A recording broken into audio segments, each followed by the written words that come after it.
Gindagsa sang madamo nga mga biyahero ang pila ka mga terminal Subong nga adlaw antes ang adlaw sang undas. Lakip sa mga terminals ang gindugukan sang madamo nga mga pasahero among roll-on, roll-off Roro Wharf sa distrito sang Lapus agod magpadulong sa probinsya sang Guimaras kag magbisita sa ilang mga nataliwan nga himata.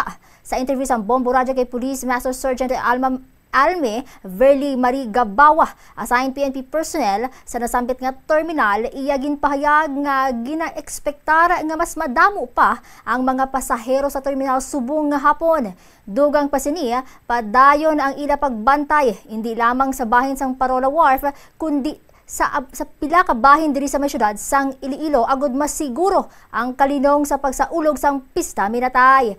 Nagpanugyan man ini sa mga pamuluyo o kung sa mga pumuluyo nga likawan ang pagdala sa mga makahulubog nga ilimnon, mga patalom o kun armas luthang, amuman ang pagsuksok sa mga maggarbo nga mga alahas agud makalikaw sa mga tawo nga may malain nga tuyo. To maintain peace and order kag kung may mga mangayo man sa mga assistance ari man kami diri nga magbulig para sa ila. O hasta sa ano ka mo di ma'am? Hasta sa 3 mga bawal hindi dapat dalon, mga ilimnon, droga, kutsilyo, pusil ang makahalit man sa aton nga isig kapariho. Hindi gid pwede bawal.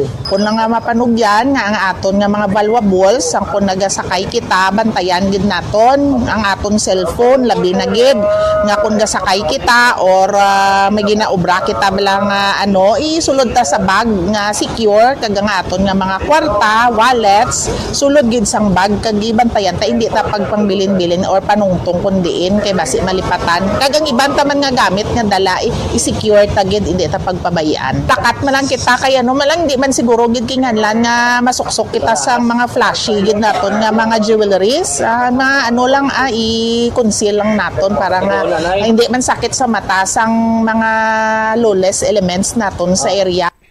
Ang pahayag ni Master Sergeant Alme Verly Marie Gabawa.